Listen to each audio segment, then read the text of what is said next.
We could all begin with a bow, take a good posture, eyes open, think about your mission in your life, and give it away.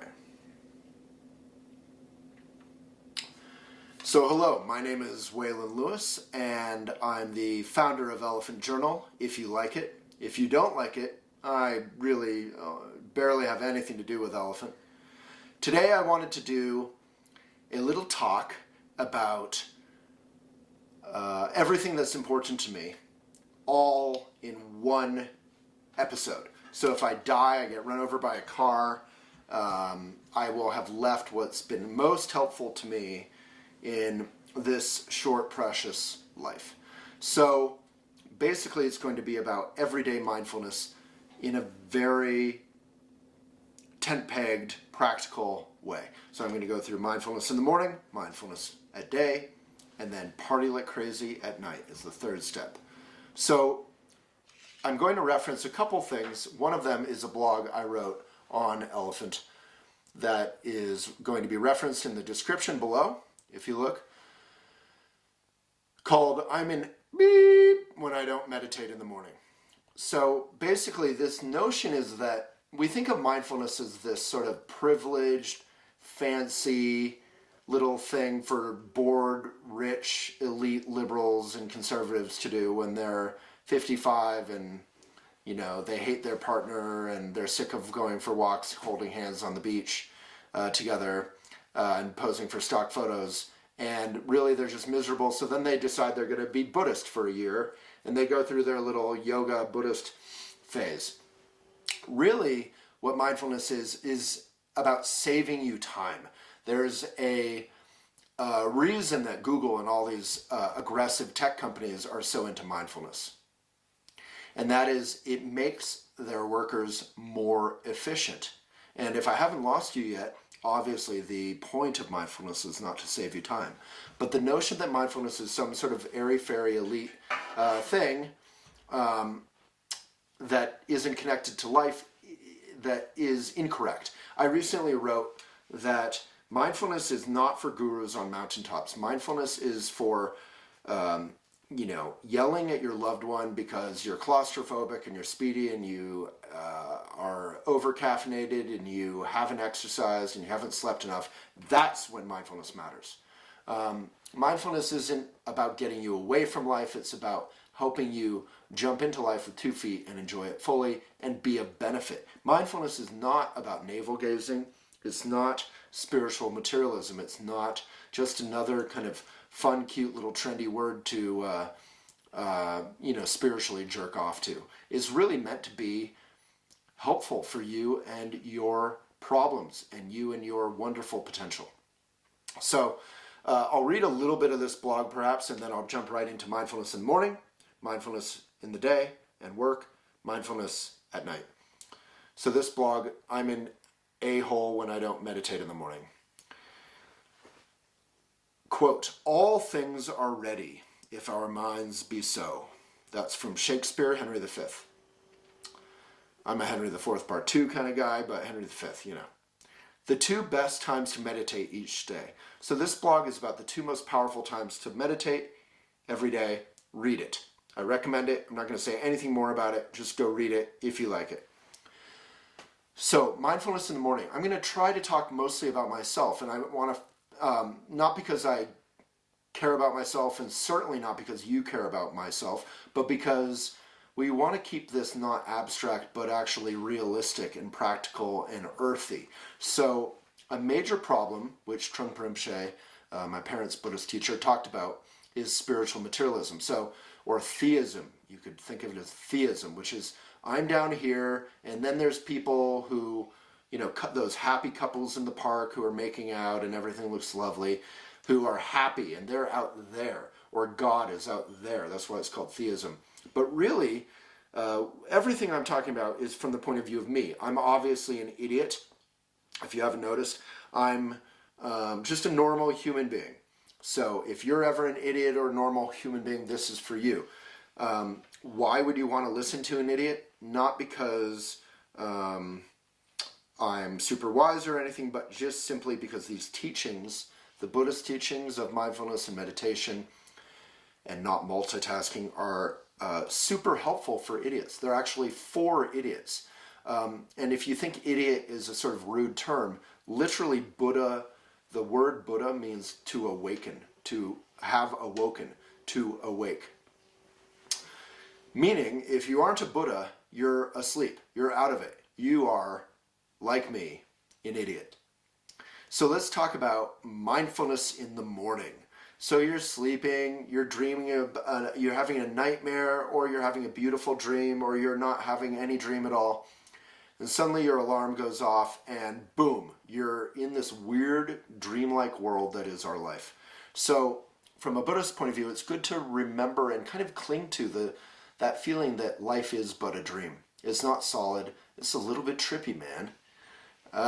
So when you first wake up, instead of getting your phone out, getting your to-do list revolving in your brain, thinking about the stressful fight you had last night or last week or whatever, instead of just jumping right back into your samsaric mind, ding, what does samsara mean? Samsara is confusion. It's the cyclical nature of ego, where you basically always are trying to be happy and get away from pain. And because of that idiotic tendency, you stay unhappy and you stay in pain.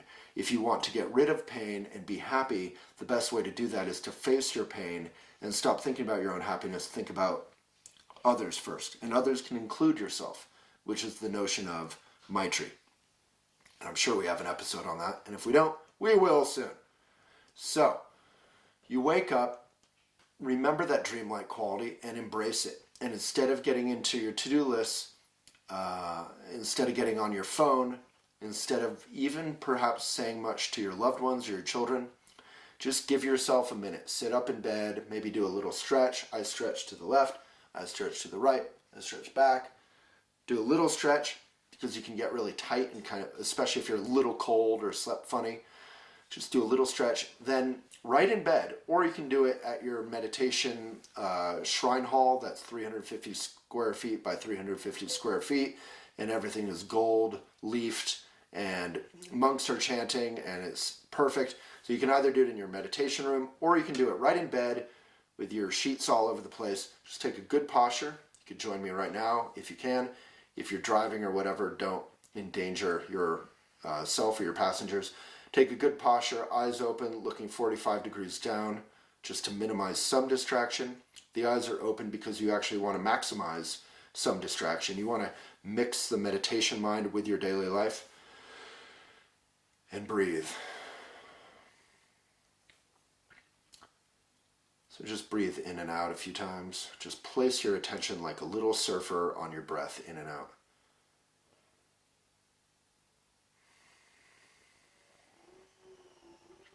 If you hear sounds, that's just part of it. Notice that and return your attention to your breath. If you feel full or hungry or irritated or stressed out or spaced out or horny, whatever you feel, just notice that without judgment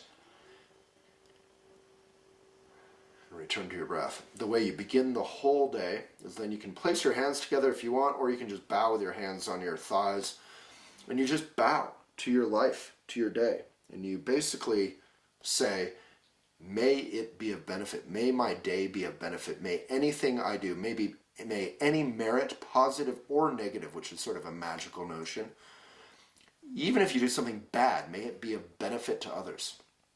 So that's the Buddhists have, chants and stuff we do, but basically that's the important part. It's basically saying, may I be of benefit. There's stuff about like looking to teachers and teachings and the community for help and for guidance. And that's all important. All of you have your own community, hopefully, your own dharma or teachings of truth.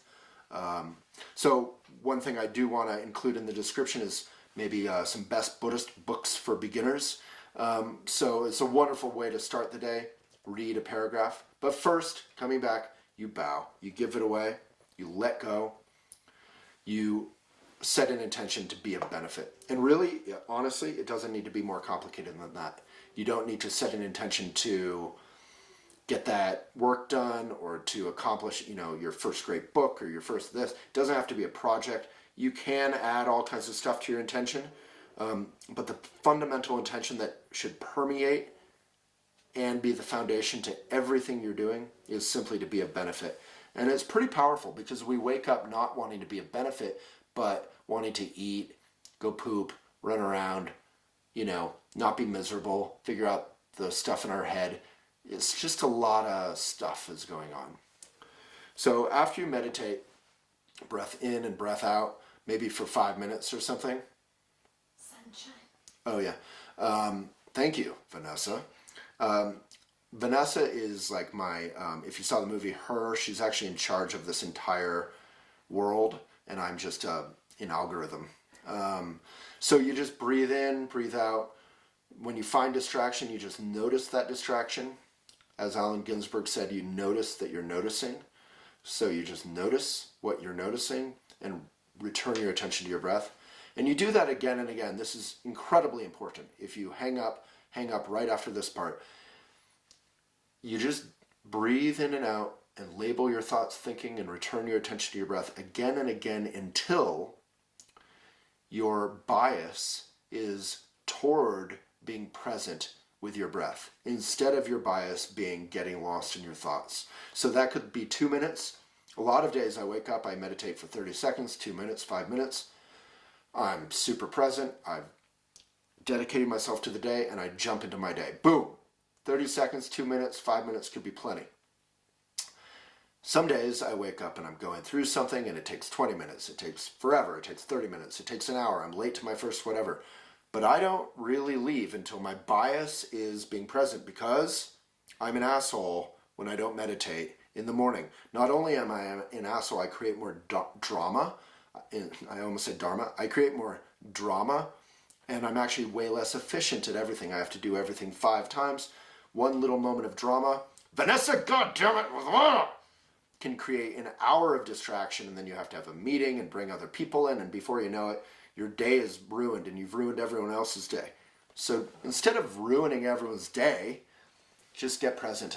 And that getting present with the intention, those two things together, that's kind of fearlessness. You can dive into your life and just surf.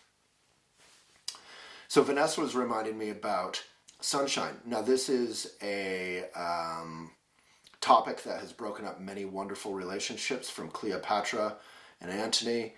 They broke up over this issue of blinds or a sunshine, down to Romeo and Juliet, who did not, as it's rumored or thought, kill themselves because of love, or their clans. They killed themselves because they couldn't figure out if they wanted to wake up in the sunshine or shades. So I had an ex-girlfriend, Rose, who she slept with one of those like things over her eyes, and she had blackout curtains everywhere, and I was miserable. I'm like one of those birds or something that wakes up when it's sunny, and I go tweet, tweet, tweet, and I need that.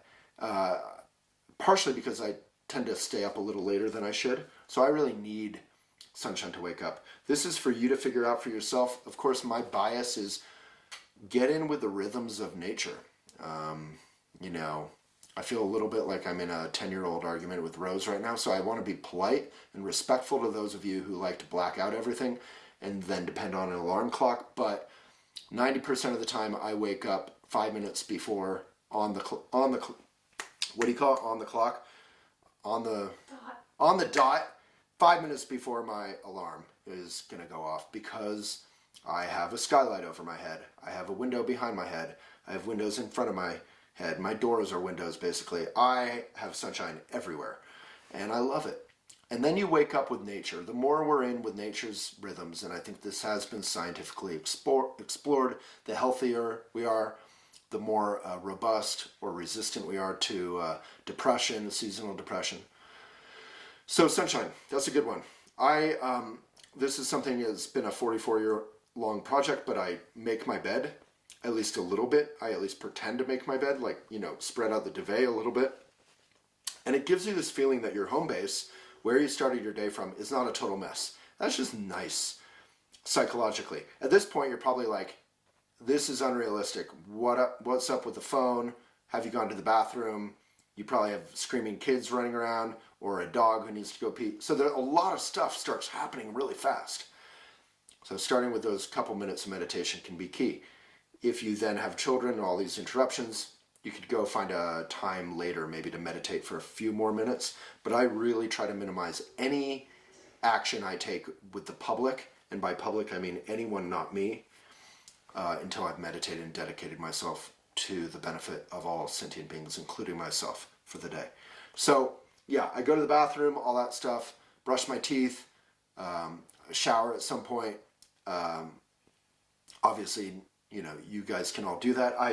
A little mindfulness in terms of the environment. I try not to run the water. I try to, I save water from the shower while it's cold, and I use that to flush my toilet for the number ones.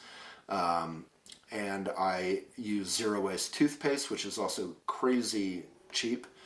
Baking soda mixed with a little essential oil, bada bing, bada boom.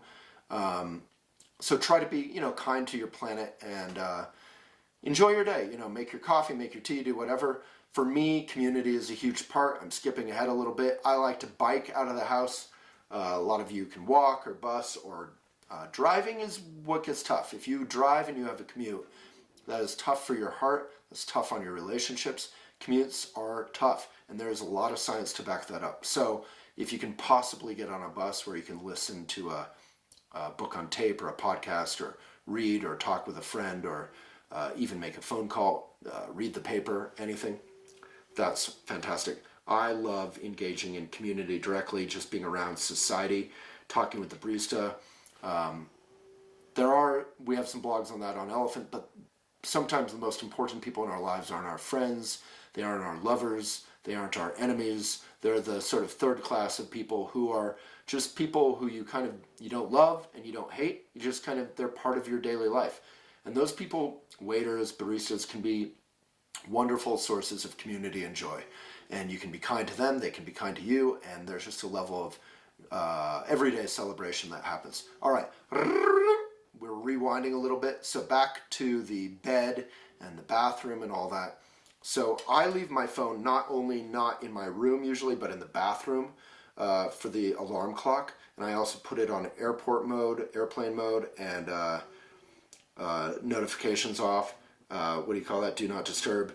I leave it in my bathroom because it makes me get up out of the bed to turn off my alarm, so I don't wind up hitting snooze 5 times. That's helpful for me. Also, I think, you can believe the crazy alternative medicine people are not. Some of them are sane and wonderful and innovative, and some of them are a little nuts. But, having your phone away from your head in your bed, I think is something we all can agree on is great.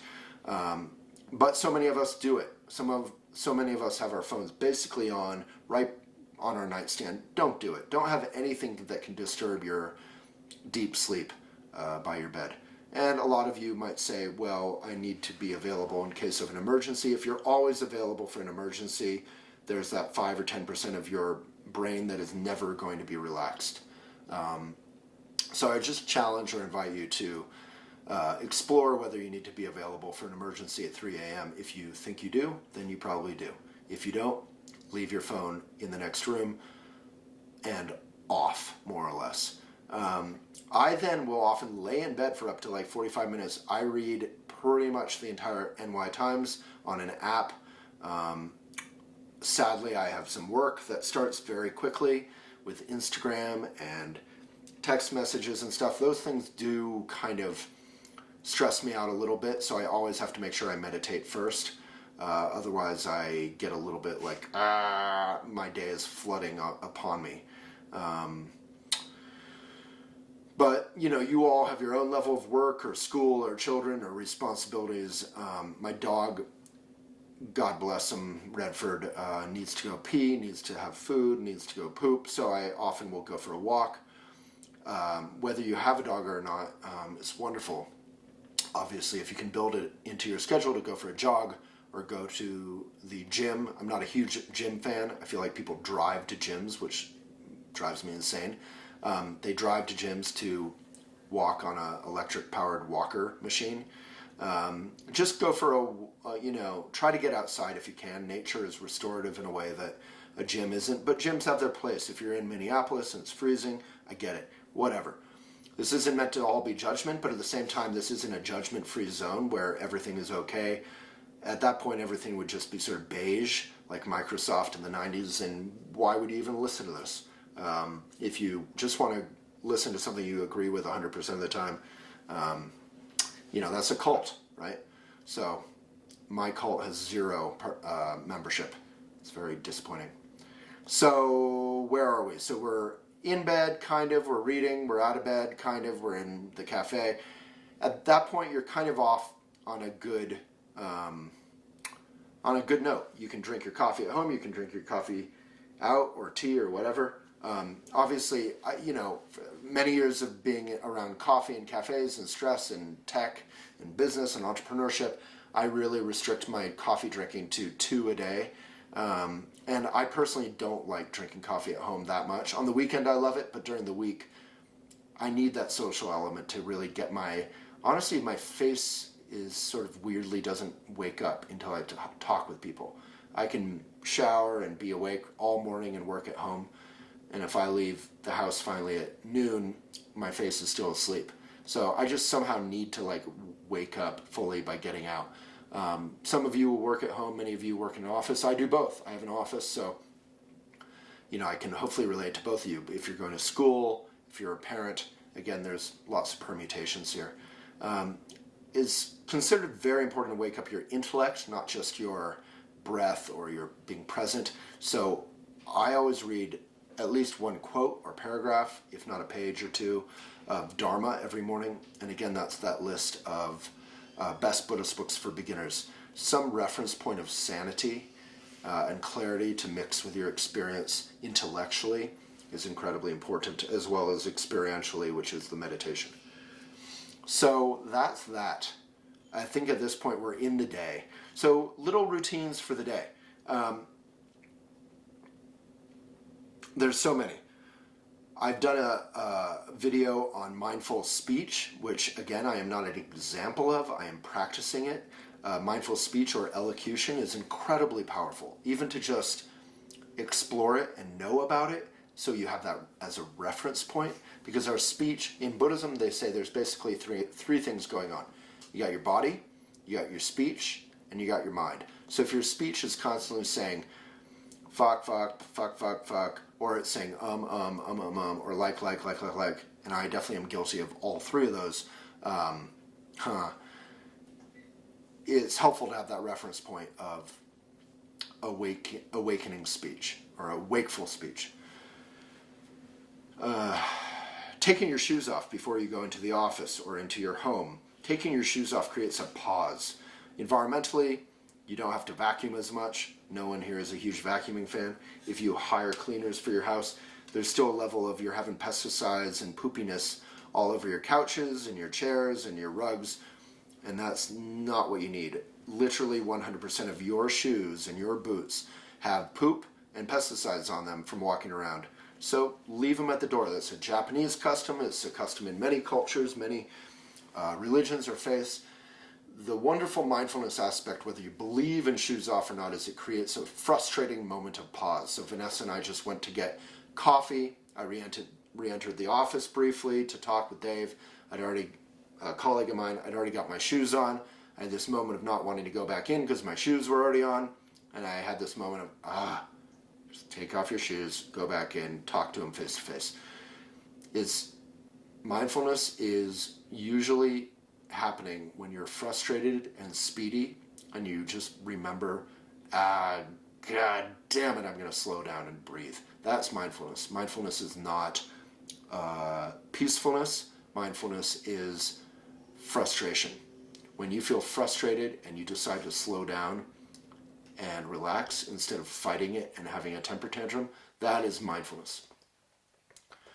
And the result can mean that your life becomes peaceful, but mindfulness usually is exerting itself as against your speediness habits. There's a wonderful, wonderful blog on Elephant. I think it's probably the best on all of Elephant, called Busyness is Laziness, and it's required reading for all human beings. So if you're a human being, please go read that. It's by Dr. Reggie Ray. So during the day, taking shoes off, having your phone face down all the time. If you have it face up, a part of your attention is ready for notifications at any time. Obviously, rules are just way too uptight. So if you're creating rules so that you can guilt trip yourself or be hard on yourself, stop being a jerk to yourself. Read that Maitri blog. Make friends with yourself. So if you want to have your phone up because you're expecting a text or a notification, or you want your ringer on or your vibrate on or whatever, then do it. But do it consciously. The main rule for the day is avoid multitasking. When you come to an intersection, don't get your phone out. When your friend goes to the bathroom at lunch, don't get your phone out. Don't fill the space.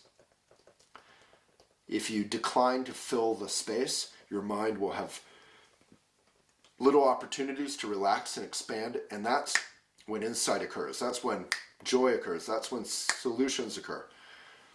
So leave little gaps whenever you can. And little gaps can be filled by looking at the trees, looking at the squirrel, looking at the ugly cars, looking at your life, actually smelling the roses. And that, in a weird, funny, surprising way, can include looking at ugly stuff. You can look at all the traffic, and your mind will just relax and expand. And, you will remember that, wow, it would be nice if people built beautiful buildings and, people didn't litter, and, you'll have observations like that. But just being, I think, Professor Reed By, who teaches a class in Elephant Academy, uses the term, I think he's using it from someone else, but called active attention. Just having active attention in your daily life, whether it's a mundane detail or not. So that reminds me of I think I've done a blog on the Kripalu mindfulness eating guidelines. So when you're eating, lunch is a big opportunity in your day to get present. Don't be on your damn phone. If you're talking with someone, also remember to focus on your food. So the mindfulness guidelines are 6 of them. We can put the blog in the description, but it's relax. Take 2 good breaths before starting to eat.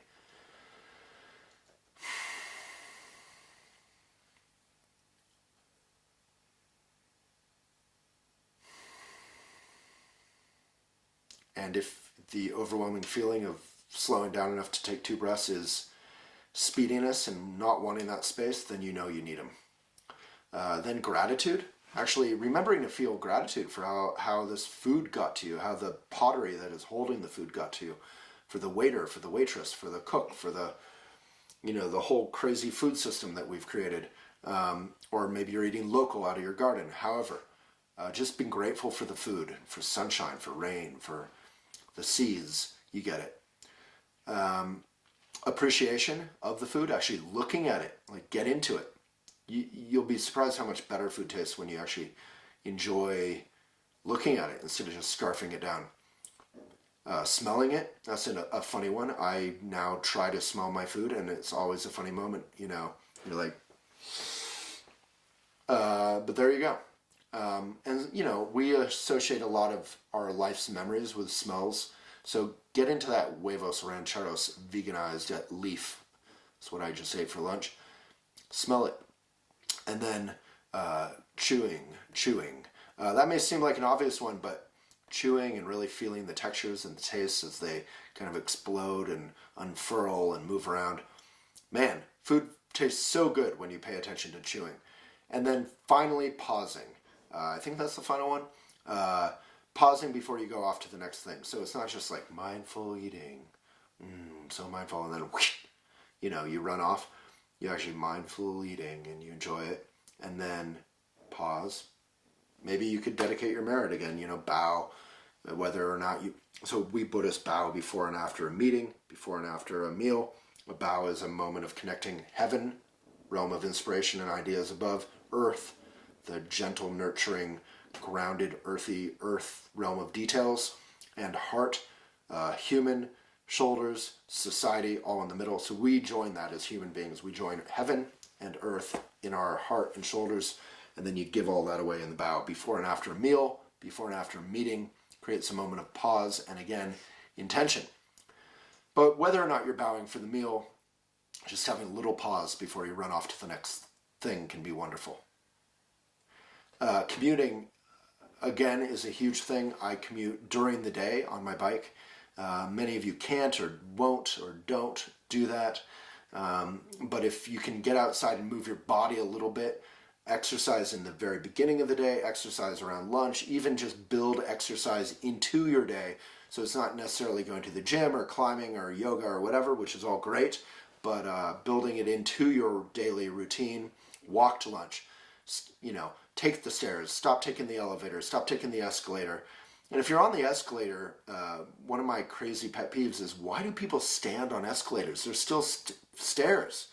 There's still functioning stairs. So walk up the escalator. Take any opportunity to move your body and your breath that you can ever find, every day. And if you're in bad shape, or you think you're in bad shape, or if you're older, all the more reason to just do what you can. And the more you water the health that is your breath and your body, the more your plant that is your body and your breath, will recover. So, is there more for during the day? No more than a couple coffees. Gratitude for your health, maybe. Gratitude for your health? That you can move, yeah. Oh, that you can move. Yeah, so this is Vanessa's podcast, and we're not going to talk about gratitude for your health. I don't have much on that, but yeah, that sounds wonderful. I think gratitude, honestly, any excuse for gratitude is fantastic. I'm not a big gratitude guy because I'm neurotic and self-obsessed and busy. So taking a pause to consciously practice gratitude is incredibly helpful for me. So I do that with food or your health or maybe your colleagues. It can really, smarter people than me, more empathetic people than me are constantly touting the transformative power of gratitude. I relate more to empathy, which is very similar, but also, probably a cousin, a close cousin, not like fourth removed. So that's the day. And then I'm sure there's many other little details. I'll backtrack if I can, like what you eat, ideally real food, less processed.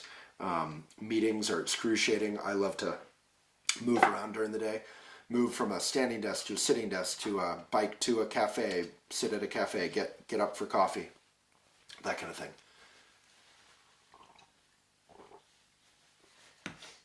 Then at night, that's the other most powerful time to meditate. Meditate when you first wake up, when you have that peacefulness of sleep, and you can actually, instead of letting yourself be flooded by to-do lists, you can kind of extend that peacefulness through your whole day by just right there rooting and grounding in intention and in meditation and mindfulness. Same thing at night. You've had a long, good or bad day, however it went, root, connect with the present moment, then go to sleep. So even if you meditate for 30 seconds, you're going to dedicate the merit of your day to all sentient beings, including yourself. What goes around comes around. And that will, if you have insomnia or stress going on in your work, meditating right before you go to bed can be really pacifying. I almost never struggle to sleep because I think largely I really am good at that routine. And that routine may be hard in the beginning, but after you do it for a while, it should be easier. If you haven't meditated before, listening to me talk about meditation is not enough. It's good to get a meditation instructor, read those Buddhist books, meditate in community, go to a daton or a wikton, or a meditation retreat at Karma Choling or Shambhala Mountain Center or Ta Sahara or whatever. Try to do a Shambhala training level, a little meditation retreat somewhere would be great. Listening to podcasts or using a meditation app is fine. But the point of meditation is not to sell you on a $3.99 app or whatever. The point of meditation is to allow you to make friends with yourself and your life and be present. So less is more. And ideally, you shouldn't need an app. You shouldn't need any sort of crutch. All you need is your breath and your posture and your intention. At night, other things, I am probably an awful example, but that's equally helpful, hopefully. So I work a little bit late. I love what I do. That's right livelihood is one of the 8 paths out of suffering in the Buddhist path, the Four Noble Truths. So right livelihood, like right speech, right action, all those things. Right livelihood is when you do what you love, when your work is what you love to do, and what you love to do is a benefit to others, and when all of that can help pay the bills. So there's a practical level to it. So it's sort of a Venn diagram of, this isn't just some elite privileged thing. It has to be able to pay the bills. It has to be what you love. It has to be what you're good at, not just what you love. I might love being ballet, but I've never trained in ballet, so I'm not good at it. And it has to be of benefit to others in some way. So if you practice right livelihood, congratulations. There's that quote, if you do what you love, you'll never work a day in your life. That said, right livelihood is exhausting. And there's that funny quote that went around Instagram and Facebook and all that said, if you do what you love, and then it crossed out, never work a day in your life, said, always kind of work all the time. So that's more me. I kind of work until 7 or 8 p.m. all the time. So I have the laptop around, the phone around. It's really important for me at some point to get the laptop and phone out of the room so I can just, read or take a bath or watch a movie or whatever I do. I generally watch a movie or watch basketball or something, but I would like to read more. I used to read a ton in my days of yore, and I'd love to get back to that. But again, don't be too heavy. If you're enjoying watching some old Cary Grant movie, which I was the other night, that's fine. If you're enjoying watching LeBron try to make the playoffs, that's fine. So, having a little bit more of a light touch and kind of honoring your own desires, as long as they're not bad for other people, is probably a good way to go. Because we all love to talk about how we read and we take a bath and we, all these like profound, wonderful things, but then, half of us are probably playing video games and jerking off at night. So, middle ground, middle way. The Buddha's middle way is do what you're going to do. And I eat really good organic food. I care about organic not because out of some privileged thing, hopefully, but because it's the opposite. It's good to the planet. It's good to the workers. They're not getting poisoned. And that said, I eat my food usually in front of the TV. So that cannot ever be on any mindfulness list, I don't think.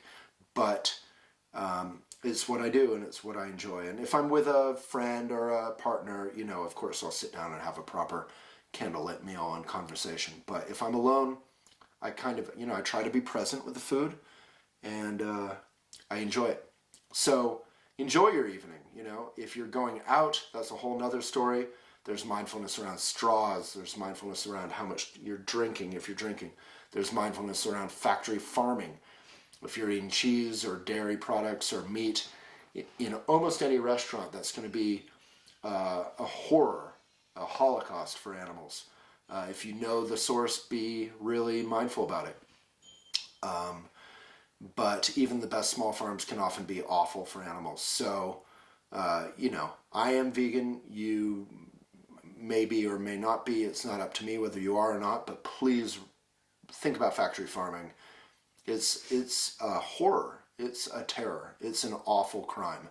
And our children's children will look back at us and wonder why we were okay with this.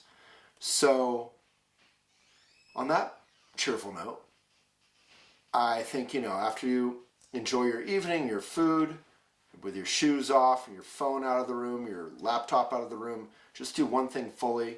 I think that's the main kind of thrust here with busyness is laziness, is that multitasking is what overtired, underslept, speedy, stressed out people do. Multitasking is not what productive, friendly, well-respected, successful people do.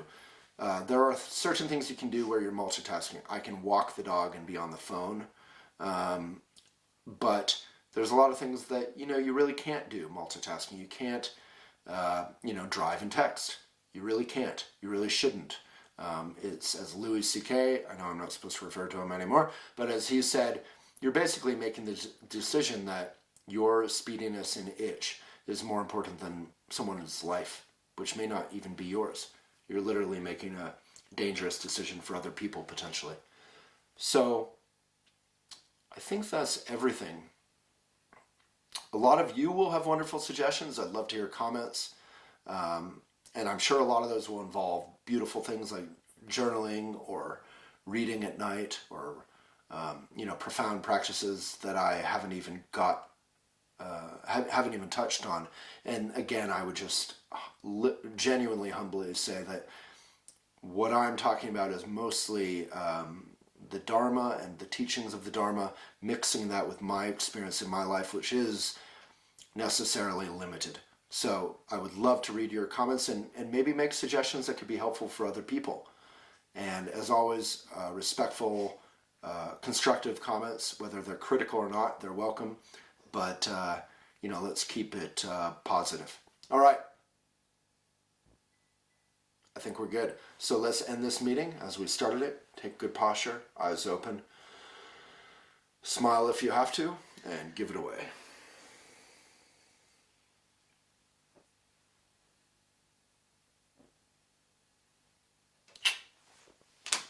Yay.